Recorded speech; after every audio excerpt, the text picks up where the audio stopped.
Hello everyone, and welcome back to Let's Play The Longest Journey, where, if memory serves, we're going to the library. Probably the reference section. I can't remember exactly what we're looking at. Hopefully, it'll tell me in the diary. Yeah.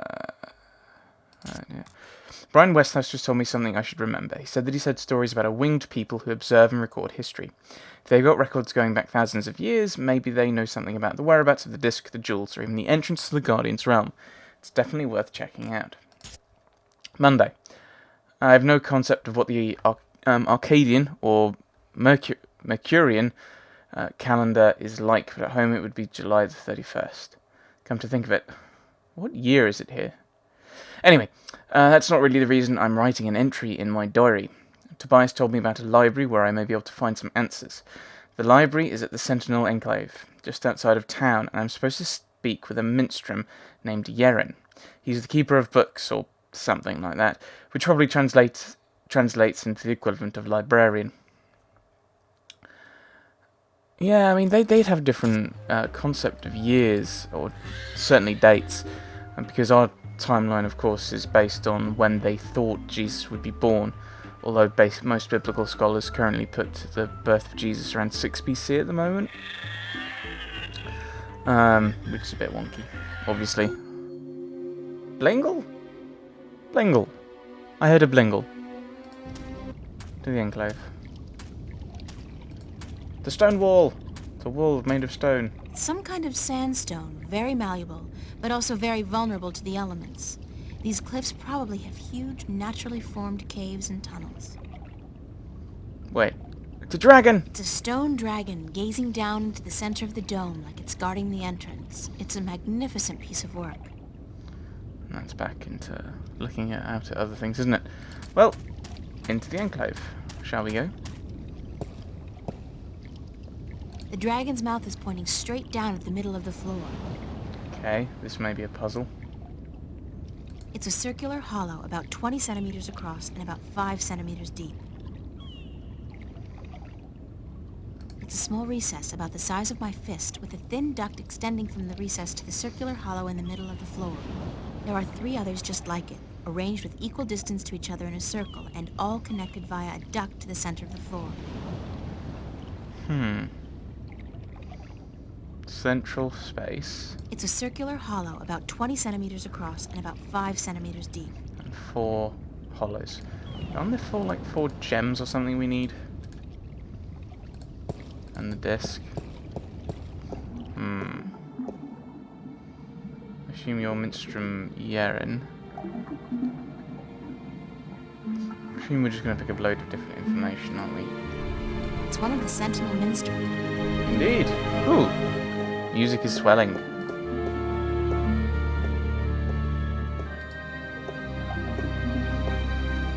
We go downstairs further. Let's talk to the priest, shall we?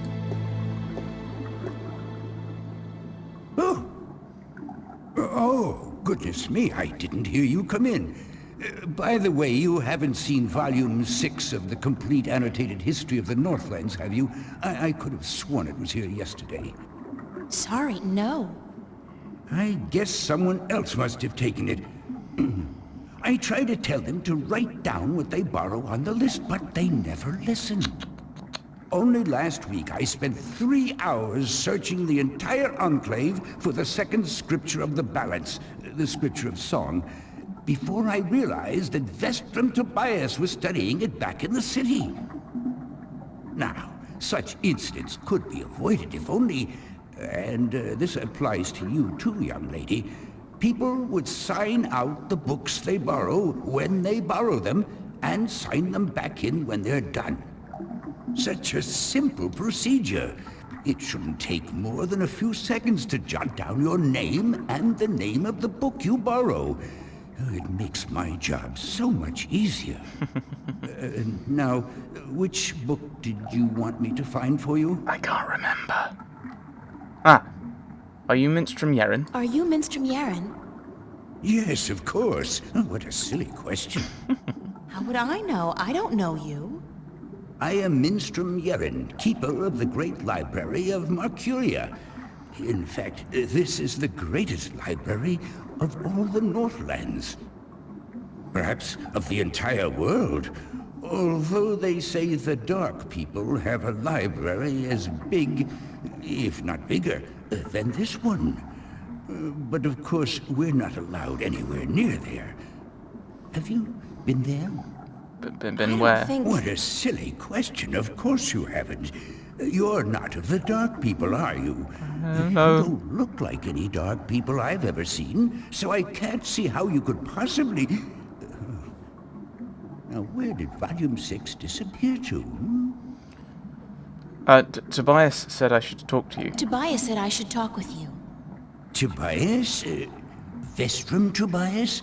I haven't seen him for... Well, he was in last week, but before that it must have been days at least. How is he? Still eating enough for 2 mules? I have no idea. I must tell you of this funny story I heard the other day, of how Vestrum Tobias eats enough for a table full of minstrum. Or was it one Elguan? Although the Elguan don't, as a rule, eat very much at all. Did you know that the Elguan can smell water more than half a day's journey away? Amazing, amazing creatures, perfectly suited for life in the desert. The balance provides, that's for certain. The balance provides. You go off on more tangents than I do. You should probably tone it down a little bit. Vestrum Tobias recommended I look at some books. Vestrum Tobias recommended that I look at some books. Books is what we do best here at the Enclave, that is for certain. Which book would you like to see? All of them.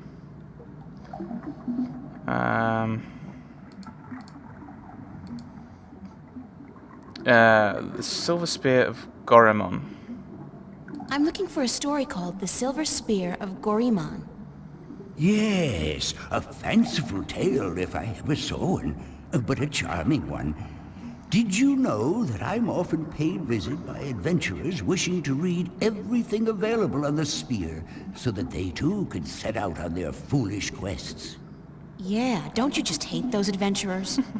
Well, they pay for my bread, milk, and butter with their contributions to the coffers, so I shouldn't be too critical of them. But they care not about the books. They care only about what the books can give them. I care. About the books, really? I can tell.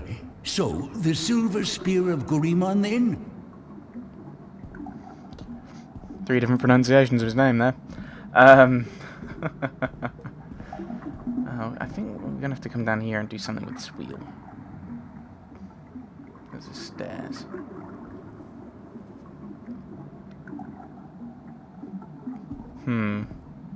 Weird gesticulation over there. Ah, so I did find something of interest. I'll leave it here for you to read. I assume if I ask for other things, you'd be like, I need to know what book you're looking for. There's many on that topic. Right. The Silver Spear of Gorimon.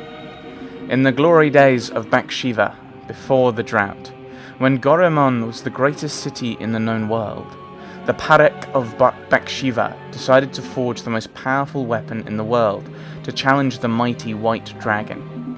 I assume the White Dragon's the one from our dream in the beginning. The Parek had grown greedy and bored, his treasure hold filled with the riches of the world, and he desired nothing except the one thing he could never have: the unborn daughter of the White Dragon, the fairest, purest, most beautiful creature in the universe. He had asked the White Dragon for her daughter's hand in marriage, but she had refused, scolding him for his insolence and warning him to keep his distance from immortals. And so the Parek sought the advice of a mighty sorcerer, the dark and cruel Eos. Actually, that's meant to be a comma. I can't tell, there isn't a difference. And that should be a comma. Oh, that should be a comma anyway. The dark and cruel Eos, to learn how to kill one of the Drakekin. The sorcerer told the Parek of the white silver of Mount Tyranny, the strongest substance in Arcadia, and how it could be forged by magic to kill even one of the kin. The Paddock ordered his army to go north, across the ocean, and to bring back enough white silver to shape a weapon. When his men returned with the rare metal, the Paddock ordered the finest blacksmith in Bathsheba to his castle, where Eos the sorcerer cast a spell to create an unholy forge. 10 days and 10 nights. It's always 10, isn't it? 10 or 7. It took 10 days and 10 nights it took before the exhausted blacksmith could present a tall spear to his emperor. But before the spear could be used to kill one of the kin, it had to be bathed in blood. Beheading the poor blacksmith. Beheading the poor blacksmith and the soldiers who had retrieved the white silver from Mount Tyranny, the Paddock's private bath was filled with their blood. As he dropped the silver spear into the red bath, watched over by Eos, a terrible scream erupted, and steam rose up in a red, foul-smelling cloud. When the steam lifted, the blood was all gone, and the spear was glowing in a deep red colour. With the terrible weapon now ready to be wielded, the Paddock issued a challenge to the White Dragon, to either surrender her daughter to him for marriage, or to suffer a painful death at his hand. Enraged, the White Dragon refused him yet again, and flew to meet the Paddock, his sorcerer and his 1,000-strong army on the green fields outside Goramon. Of the magical silver spear she knew nothing, and the Paddock kept it wrapped in a cloth by his side. "Bring your forces around, Paddock," warned the White Dragon. "If you do not, I will lay waste to them all." "If you wish my men no harm," lied the Paddock, "for this is between the two of us." He then rode forward alone and dismounted his... I assume his challenge or something. He then rode forward alone and dismounted his horse, but stayed within reach of the spear. The White Dragon landed before him and she said, "You are brave to face me like this when you know you cannot harm me."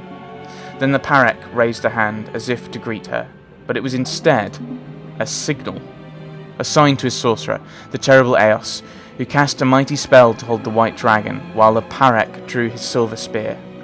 The White Dragon fought bravely, and she was close to escaping the sorcerer's magic. But the Paddock was quick, and he thrust the magic spear into her chest. She screamed in pain and anger, and the sorcerer's spell could no longer hold her. Rising on her beautiful wings, blood pouring down on the land below, she cursed Bathsheba, her Paddock and her people, for all time. Wherever the White Dragon's blood fell, the land turned arid, and grass became sand. The Paddock sent his army to follow the White Dragon and to bring back her egg. But the drought grew, and within days the once proud empire of Bathsheba was turning into a desert. Then followed a fierce storm that tore across the land for 100 days and nights. And when the dust settled, there was nothing left of Bathsheba but 2 coastal cities and a few scattered oases. It is said that in the buried ruins of a lost capital, wrapped in the arms of the Paddock, who dared test the immortal, rests the silver spear of Goramon. We saved the egg, didn't we? Are you done? Let me take that back for you. We saved an egg in our dream. It's over there. No, it goes over there. You're messing with the filing system, Yeren.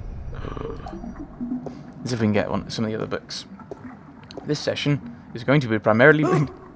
Let's read Longest Journey. It's you again. Oh, you gave me such a fright. Could I see some more books? Could I see some more books? Oh, certainly. What a silly question. History of Mercuria. Mercuria. A book on the history of Mercuria would be interesting. Ah, an extensive subject to be sure. I will do my best. Okay. So there's one of each of these books we can read. Okay. So the silver spear is somewhere out in the desert, in ruins. So we should be able to get it. I can't remember what we need it for though.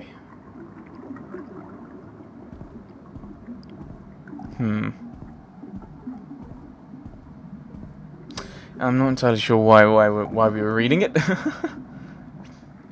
I did find something of interest. I'll leave it here for you to read. Thank you, Yaren. Thank you.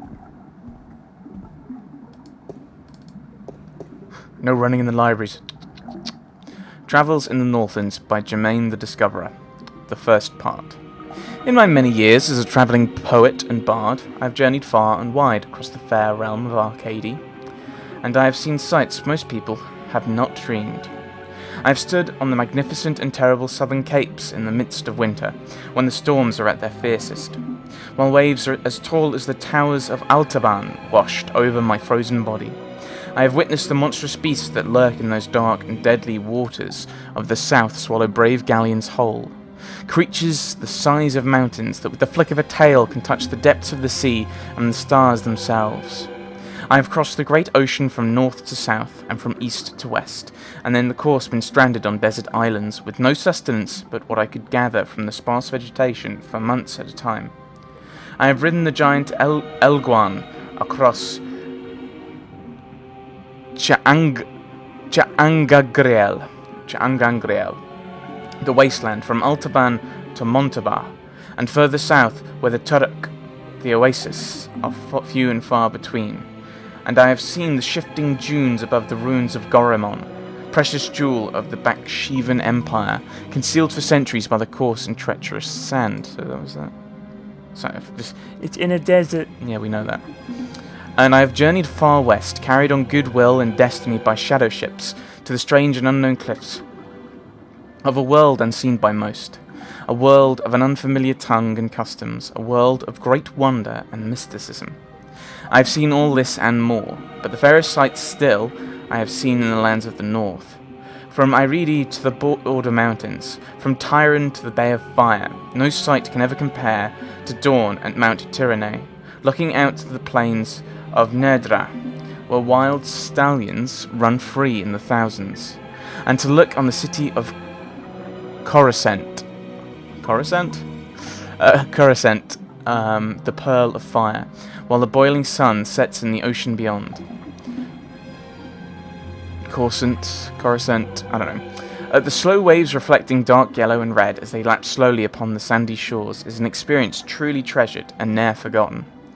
These lands are blessed by the Creator, shaped by men yet wild and free and fertile, home to the greatest cities, the most precious sights, and the most cultured and civilized people in Arcady.